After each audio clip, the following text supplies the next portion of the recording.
Right, so you always know a government has gone past the point of embarrassment into full-blown panic when the man running it tries to escape his own trial while still standing in the dock. That's exactly what Benjamin Netanyahu has just done. A sitting prime minister, still facing those three corruption cases, still denying every charge, still telling the country the courts will vindicate him, suddenly decides the safest place is to be nowhere near a verdict and asks the president to make the whole thing disappear for him. And you don't get clearer than that, do you, really? People confident in acquittal don't beg for pardons. People who trust the process don't try to dodge it, and protests outside the president's house before breakfast tell you everything you need to know. If Netanyahu thought this was the way out at this point, he's got it catastrophically wrong. Right, so you always know a political era is creaking when the people running it start trying to escape the very systems they spent years insisting still work. That's exactly what's just happened with Benjamin Netanyahu's decision to request a presidential pardon while still on trial.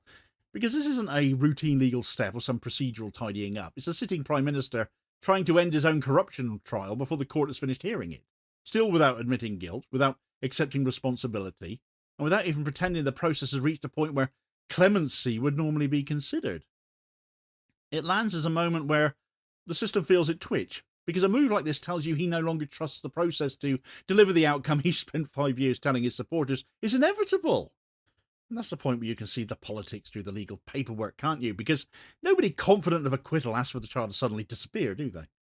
What makes this so stark is that the legal facts are really quite plain. He's been on trial since 2020 for fraud, breach of trust, and bribery across 3 separate cases, charges brought in 2019, arguments running for years, evidence still being tested, witnesses still being weighed, and you would think after all of that insistence that the cases are weak or politically motivated, he'd be walking to court demanding a verdict.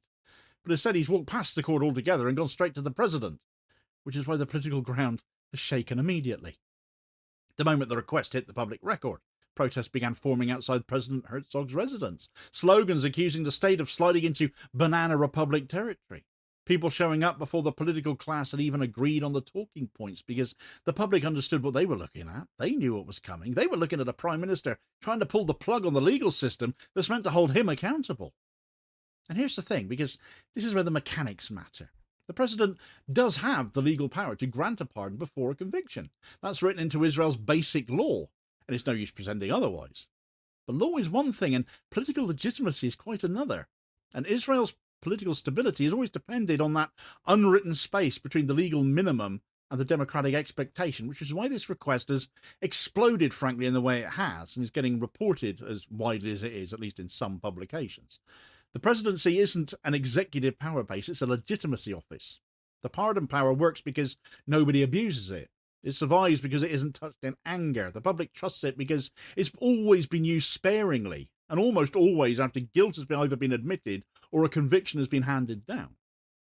When someone tries to suddenly use that power to preempt the judiciary, well, you hit the limits not of the law, but of the system's patience.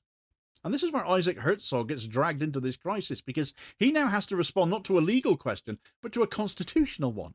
And yes, that's the correct word, even though Israel doesn't have a single codified constitution, because the presidency sits at the center of a constitutional expectation that the law applies to everyone, that judicial processes are not toys for the executive, and that political leaders cannot simply step out of the dock because they feel the case is inconvenient. If Herzog grants the pardon, the presidency collapses into partisanship. If he denies it, he triggers the fury of a leader who has spent years treating the judiciary as a rival centre of power. And if he stalls, which is really the only option he's got, he stretches out the crisis, deepening the uncertainty inside a government that's already running on crisis narratives and coalition fragility. And what makes this more revealing is the speed of the political reaction too, because it wasn't just protesters who moved quickly here. Political commentators have, legal scholars, even normally cautious establishment voices were calling the request extraordinary, unprecedented, dangerous even, and none of them were actually exaggerating either. Pre-conviction pardons barely exist in Israeli history, and the only notable case people can point to happened decades ago in a completely different context involving admitted wrongdoing and national security considerations, the 1980 Barzilai affair, if you care to look that up. That's why this moment lands differently, therefore. It doesn't sit in that framework. It sits in a framework all of its own, untested, where the defendant insists he is innocent, insists the trial is illegitimate, insists the courts are biased, and then tries to bypass the same courts altogether. And here's where the politics tightens up even more, because Netanyahu has spent 2 years pushing a judicial overhaul designed to bring the courts under tighter political control, reshaping judicial appointments, testing the boundaries of the Attorney General's independence, trying to shift the balance of power between the executive and the judiciary, and telling the country that all of this is necessary to restore balance or democracy or accountability, depending on which speech he's giving on any given day, and all while he remains on trial himself, of course.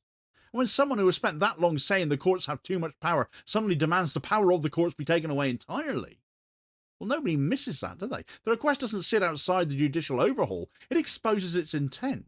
Because the truth is simple enough. Leaders confident in the rule of law don't try to rewrite it. Leaders confident in their innocence don't try to avoid certain verdicts. Leaders confident in their political strength don't risk the legitimacy of the presidency to solve their own personal legal crisis. And that's why this request has landed as the worst strategic move Benjamin Netanyahu could have possibly made. It tells his supporters he's afraid. It tells his opponents he's cornered. It tells his coalition partners he's vulnerable. And it tells the judiciary he's still trying to bend the system around himself, even now, even after years of institutional confrontation, even after the public pushed back so hard against his earlier reforms. And you can see how fragile this moment is for Herzog too, because if he refuses the request, Netanyahu and his allies will frame it as more evidence that the system is rigged, as they've done repeatedly. If he even considers the request too long, he faces accusations of enabling an assault on judicial independence. And if he grants it, the presidency loses the only thing it ever really had: public trust. Because the presidency doesn't govern, it doesn't legislate, it doesn't command the army. It simply embodies the idea that there is at least one office in the system that sits above the daily sludge of Israeli factionalism, questionable as even that take is. Take that away, though, and you leave the state with nothing but power blocks, each trying to outrun each other. And yes, I'll come back to that point, because this is where the whole thing turns from a legal question into a state-level stress test. The pardon request comes at the worst possible time for Netanyahu. This makes it even more laughable that he's triggered it himself, because the trial has been dragging. The public patience has been thinning. The coalition he leads is built on the thinnest of glue, with partners who see his weakness as their leverage, and who will extract every political concession they can while he's exposed, and very much have been doing so. When a leader is seen as fighting for his own survival, not the state's stability, everyone around him becomes a threat or a bargaining chip, one or the other. And that dynamic is already unfolding. A move this desperate isn't interpreted as strength, it's interpreted as collapse. And that's why the reaction inside Israel has felt so immediate and so raw. People aren't just reacting to the legal oddity, they're reacting to the sense that the final restraint on political power is now being tested, and that if this restraint falls, the judiciary will be the next casualty. The protests weren't polite, they weren't slow, they were a signal that the public's already drawn a line here. The Prime Minister can fight the courts, he can rant against the Attorney General, he can push legislation to weaken judicial review, but he cannot ask the head of state to cancel the trial he is still standing inside of. And that line exists because without it, nothing about accountability holds. And once you recognise that line, you can see why the political class has panicked the way it has. Because a pardon request at this stage is not just a message to the president, it's a message to the entire institutional network that the Prime Minister is no longer playing inside the boundaries they thought still existed. And when one actor decides the rules no longer bind him, that they don't apply to him, that he is above them, every other actor has to decide whether to defend the system or capitulate to that new normal. Which is why the reactions from legal experts have been so terse. They're not confused about the legal power involved, they're concerned about institutional collapse. Because the pardon mechanism only works as long as nobody uses it to delete accountability, and that is exactly what is being attempted here. And this is where it becomes even clearer that this is the worst move Netanyahu could have made, if I come back to this point now, because it forces every institution he still needs to make a choice he didn't want them to make. Herzog now has to choose between the presidency's legitimacy and the Prime Minister's demands. The judiciary now has to carry a trial under the shadow of a leader desperately trying to escape it. Coalition partners now have to calculate whether they want to be tied to a Prime Minister seen to be trying to evade the law. And the public, which has already lived through the judicial overhaul crisis, now reads this as confirmation that Netanyahu's goal has never been balance or reform or independence, it's been his own personal protection. And I'll say this quite plainly because the politics here aren't subtle. When a leader in a corruption trial tries to halt the process by appealing to the head of state, the presumption is not that he is innocent, the presumption is that he expects the trial to end badly. That's not a legal judgment, that's a political one. but it's drawn from the logic of power rather than the content of the case. People don't ask to be pardoned for things they believe the court is going to end up dismissing. They ask to be pardoned because they no longer trust the court to deliver the outcome they want. And for a man who has spent years presenting himself as Israel's indispensable figure, the embodiment of stability, the only leader who can navigate crisis after crisis, this is the moment where the story he's been pushing runs out of road. Because it doesn't matter how defiant the public statements are or how aggressive his talking points become, the request itself is the admission, not of guilt in the legal sense, he still denies that, but of political vulnerability, institutional weakness, and personal fear. And fear is the one thing his political persona cannot survive, because the entire Netanyahu project has been built on the idea that he is the master of the game, always 10 steps ahead, always the most experienced, always the one who sees the dangers others miss. But a pardon request before conviction is not a move of mastery, it's a move of retreat. And retreats are rarely forgiven inside a coalition dependent on perceived strength. And here's the pressure point nobody's saying out loud, but everyone understands. If Herzog denies the request, which is the only realistic outcome if he wants to keep the presidency intact, Netanyahu's entire strategy shifts. He will not accept the refusal quietly. He will fold it into the narrative he's been building for years, that the institutions are biased, that the judiciary is hostile. It's all a witch hunt, that the elites are conspiring, that the system he can govern for decades is somehow now rigged against him. He'll use a refusal as proof of persecution because persecution has become his one and only shield. And that shields him politically in the short term, but it burns the remaining legitimacy of the system in the long term. Because you cannot have a functioning legal order when the head of government encourages the public to see every independent institution as an enemy. And that's the real danger of this moment. It isn't that the pardon will be granted, it won't be. I'm going to go on record right now saying that right here. I do not believe it'll be granted. It isn't that the trial will suddenly collapse either, because it won't. It's the very act of asking that the pardon puts the system in a position where its refusal becomes another accelerant in a political strategy built on treating the state as a series of obstacles to be delegitimized whenever they fail to deliver a personal victory or protection for Benjamin Netanyahu. He will tear Israel apart to protect himself. And once you cross that threshold, once you treat judicial independence, presidential neutrality, and public trust as disposable, you're no longer dealing with a legal crisis. You're dealing with an unconstitutional unraveling being carried out in plain sight. And you can feel that unraveling already. The protests didn't wait for Herzog's answer. They erupted the moment the request became public, because society understood immediately that the rule of law was now being tested in a way that could not be dismissed as partisan theatre. This wasn't legislation, this wasn't rhetoric, this was a direct attempt to end a trial that's been running for years, and the public's reaction tells you something important about where Israel is now. The institutions are strained, the politics are toxic, the coalition is unstable, as it was anyway, but even more so now, and the public tolerance for political self-preservation masquerading as legal reform has collapsed. People have had enough of watching the law treated as a flexible instrument for whoever holds the top job. And that brings me to the point that sits underneath everything else, that this isn't just about Netanyahu's legal fate, it's about the health of the state of Israel itself.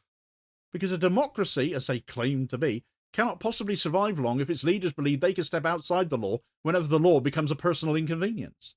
A legal system cannot function if the most powerful individual in the country tries to opt out of it. A presidency cannot maintain its legitimacy if it's forced into a corner where either decision triggers constitutional damage. And a public cannot keep faith in a system that lets a defendant at the top of government try to escape the verdict that every ordinary citizen is bound by. And that's why this moment feels final, even though nothing has yet been decided, because the request tells the whole story. It tells you the trial is not going the way Netanyahu wanted. It tells you the political base is not as solid as the press conferences suggest. It tells you the judicial overhaul was never about balance or democracy. It was about escaping accountability. And it tells you that the only remaining defence he sees is to try to leap over the judiciary entirely and hope the head of state is willing to carry the political cost. But presidents do not survive decisions like that, and Herzog knows it. And when a leader puts the head of state in that position, it means he's out of moves. And when he's out of moves, all the bravado dissolves and the system shows what it really is. A set of institutions that, fragile as they are, still expect accountability, even from the most powerful man in the country. And that's the real story here. Not that Netanyahu asked for a pardon, but that by asking, he showed the public exactly where he stands, exactly how cornered he feels, and exactly how dangerous this moment is for the state he claims to protect.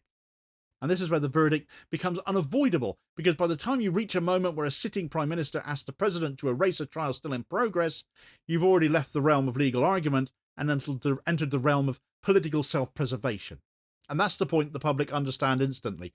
They didn't need a panel discussion to explain this. They didn't need legal scholars to interpret it for them. They saw the request, they saw what it meant immediately, and they moved, because a public that spent years watching the state stretch its own limits knows exactly what it looks like when a leader tries to step outside of them, tries to make themselves into an exception. And the fact that those crowds appeared so quickly tells you something really important, that even people in Israel understand that this isn't about guilt or innocence.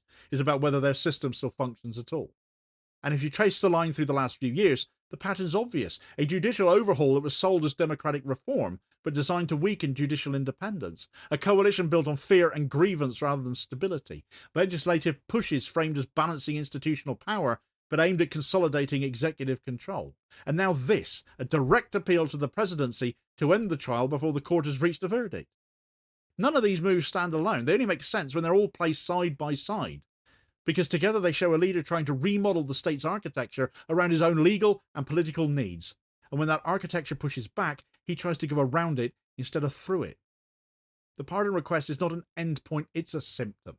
It shows the pressure inside the coalition. It shows the erosion of trust between branches of government. It shows the public's exhaustion with a politics that treats accountability as optional. And it shows a Prime Minister who no longer believes the legal process will exonerate him, because if he did, he'd let it run. The request is the giveaway. It's the move you make when you've run out of moves. And you can see why this hits the presidency the hardest, because Herzog did not choose this confrontation. He's been forced into it. His office relies entirely on legitimacy and not force. It depends on being above politics, not inside them. And now he's being dragged into a fight where every option damages the institution he leads. Granting the pardon destroys the presidency. Rejecting the pardon triggers a political assault on the presidency. Even delaying the decision prolongs the constitutional strain. It's the worst possible position for a head of state who is meant to embody unity rather than become a lightning rod. But that's the cost when a leader uses the state's emergency valves as escape hatches for a personal legal crisis. And that's why this moment feels like a turning point. Because this isn't the judicial overhaul, this isn't a legislative brawl, this isn't rhetoric, this is a man facing a verdict he no longer trusts, trying to preempt the system that has carried him for decades, and discovering that even now, even with all the political weight he still holds, people will not let the rule of law be turned into a private negotiation between two powerful men. And this is the part where I have to come back to the point that's hung over every single paragraph I've gone through. This request exposes a truth that has been sitting underneath Israeli politics for years. That power has been treated as a shield, that institutions have been treated as tools, and that accountability has been treated as a threat. But the rule of law only works when everyone, including the Prime Minister, stands inside it. The moment you try to step outside it, the whole thing shakes, because what keeps it standing is not the statute, but the expectation that nobody is above the law. And that expectation is what erupted in the protests, in the commentary, in the immediate political recoil. It wasn't just anger at Netanyahu, it was defense of the principle that the legal process has to run, even when it's inconvenient to Netanyahu, even when it is slow, even when it reaches powerful people. And that is why this pardon request will be remembered as the worst move Benjamin Netanyahu could have made. Not because it will fail, although it will, not because it reveals his weakness, although it does, but because it forces the entire country to confront what happens when a leader tries to move himself outside the boundaries of that system, and the system finally says no. Netanyahu asked for a pardon, and in doing so he exposed the political truth he spent years trying to bury, that he is not the state itself, that he is not untouchable, and that the institutions he thought he could bend still have enough resilience left to resist him. This is the moment where his mask slipped, the moment where he showed the fear behind the theatrics, the moment where the public saw exactly how precarious his position really is. And when you strip everything else away, that's the story, isn't it? A leader trying to outrun the law and a country deciding whether it's going to let him or not. This is the endgame now as far as Netanyahu and this trial goes. He's broken ceasefires to dodge it, claimed illness constantly, started new wars even. He was even prepared to have another crack at Iran not long ago, and that was after the 12 days in June where Iran handed Israel its backside on a plate. Get the details of that story here. Please do also hit like, share and subscribe if you haven't done so already, so as to ensure you don't miss out on all new daily content, as well as spreading the word and helping to support the channel at the same time, which is very much appreciated. Holding power to account for ordinary working class people. I'll hopefully catch you on the next one. Cheers, folks.